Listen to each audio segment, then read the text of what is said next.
You might think you're tougher than most, but you'll almost definitely find yourself terrified when you come face to face with a Neibolt house, the creepy haunted house that features in the It movie. The facade was built in an abandoned lot in Oshawa, Ontario, and was considered creepy even before the production designer got to work. The house was filled with weird safety devices and metal doors combined with traditional Victorian features. In the movie, this rotting old house in suburban Toronto is where the children known collectively as the Losers Club discover the evil that lurks all around them. The basement of this house was even worse. It was filled with crazy paintings of moms with their babies and little squirrels and any number of decaying features. And if that didn't put you off of visiting this property, wait until you hear the next part. When the set designers ripped apart some of the metal doors, frames, and walls to prepare for filming, they found a note.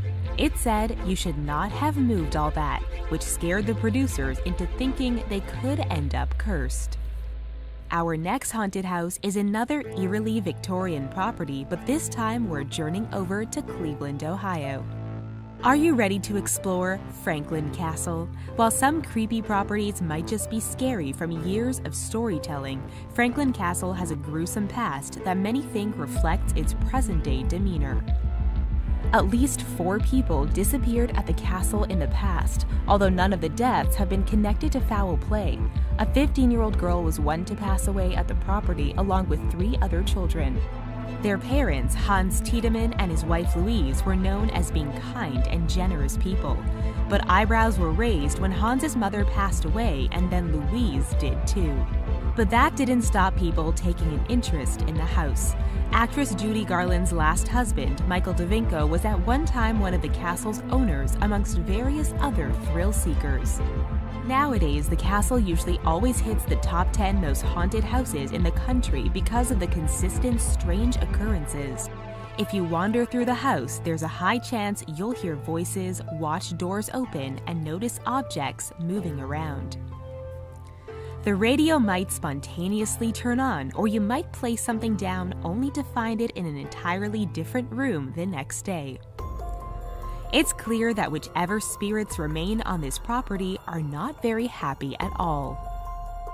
You might find it distressing to visit a house that's haunted by its previous occupants, but how would you feel if you actually purchased such a house? If you've watched TV series American Horror Story, you might know which property we're talking about next. This Los Angeles mansion was purchased by Ernst von Schwartz and Pierre A. Oakenfeld in 2015 for a cool $3.2 million. You might wonder their intentions since the property definitely has a bit of a spooky air surrounding it.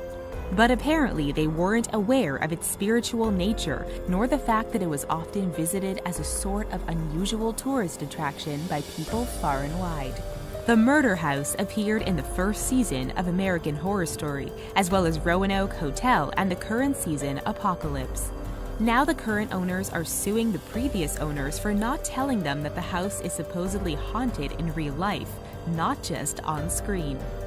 They claim that although the previous owner did mention the significant deterioration and decay, they seemingly forgot to mention the unwanted guests that pop up every so often. You've got to wonder what their intentions were when buying the house in the first place. Let's stick with American Horror Story for a minute, because this series has certainly done its research when it comes to profiling some truly terrifying properties. Next up is the Lalaurie House, a New Orleans-based mansion with a heinous past.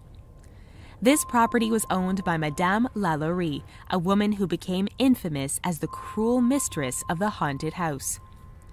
She was born in 1787 to a large, wealthy, and politically powerful family who were known for keeping people in cruel conditions. This Madame lived a life surrounded by controversy. Her first 2 husbands mysteriously passed away, and her third drove her mad until she eventually kicked him out. Rumors spread locally that Madame Lalaurie was taking her anger out by harming others, and eventually someone was found fatally injured. On the morning of April 10, 1834, a huge fire broke out at the property, revealing that there were 7 more people who'd been locked away in the house. They had been living upstairs. For almost 200 years since, there have been reports of paranormal activity coming from this house. So it's probably no surprise that it made the cut for American Horror Story Coven, which starred Kathy Bates as the 19th century socialite. Okay, so you'd think that a terrifying exterior would be enough to put you off of visiting a haunted house. But what if the house looked perfectly normal from the outside? That's the exact problem with the Winchester House in California.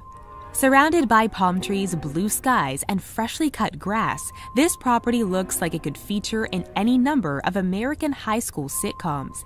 However, this house's history is actually edged with tragedy, mystery, and a high chance of angry spirits.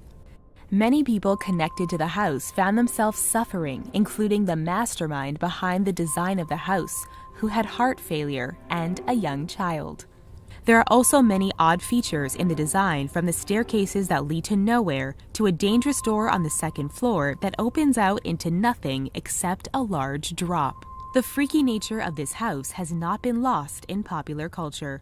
It's found fame in Nuka World, an extension pack for video game Fallout 4, as well as a setting in various novels, and it even has its own feature-length movie, Winchester, featuring Helen Mirren, which was released in 2018. What you might have noticed by now is that it's usually rich people who purchase these haunted mansions, and as a result, it's these people who suffer a sad ending. And our next house, Kreischer Mansion on Staten Island in New York, is no exception. Balthazar Kreischer came to Staten Island in the mid-1800s and brought with him a successful brickworks business. He built the local area up to the extent that it eventually became known as Kreischerville. He built twin mansions atop Kreischer Hill for two of his sons and then sadly passed a year later. Shortly after, the family brick factory burnt to the ground and was never rebuilt. The family fortune fell apart and one of the sons came to an unfortunate end. While one of the mansions was also destroyed during the Great Depression, the other became the target of local superstition, and all manner of ghost stories involving strange voices and lights grew in popularity. In 2005, another gruesome crime involving a mafia boss took place on the property, which didn't help the haunted rumors. Nowadays, you might recognize it as a location on television shows including HBO's Boardwalk Empire. Many of the haunted houses we've shown you so far have featured in high-profile movies or TV series, but there's one haunted house that's gained attention for a completely different reason. Molly Brown's house, located at 1340 Pennsylvania Street in Denver, Colorado, looked after Molly and her husband JJ so well that they continued to live there long after their deaths. Molly Brown was nicknamed the Unsinkable Molly Brown because she was one of the fortunate people to survive the sinking of the RMS Titanic. She escaped the crash on Lifeboat Number 6 and was picked up by the ship sent to rescue the survivors, which was called the Carpathia. So Molly was quite well known in the area. Molly and JJ were millionaires and were also well known for their charitable efforts. They had a daughter together who mysteriously disappeared. After the pair separated, Molly stayed in the property until she passed away in 1932. But while her body was removed, her spirit, along with JJ's, has been seen multiple times since. Many people have mentioned cold spots in the house and curtains opening and closing.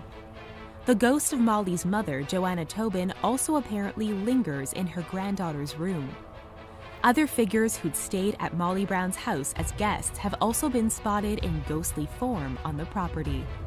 And if that was terrifying, wait until you hear about the Perron House. It's actually the house that inspired the horror film The Conjuring.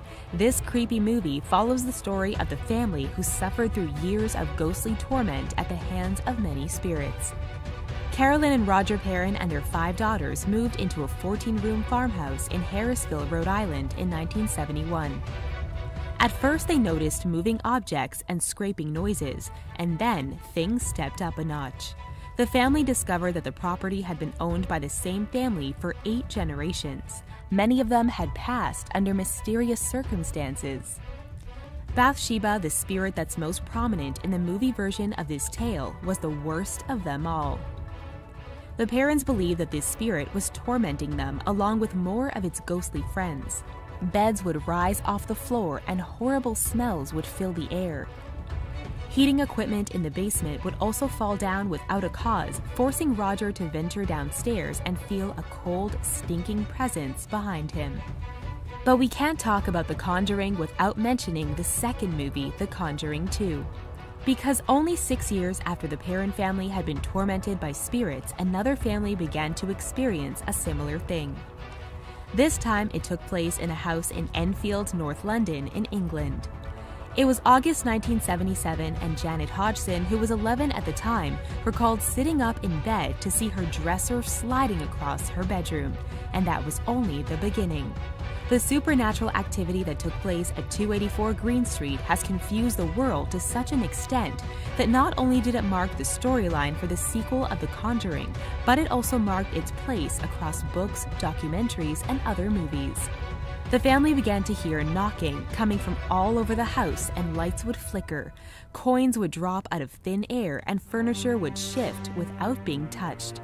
When an iron fireplace seemingly ripped itself out of the wall, paranormal investigators from all around the world showed up, desperate to find out the cause.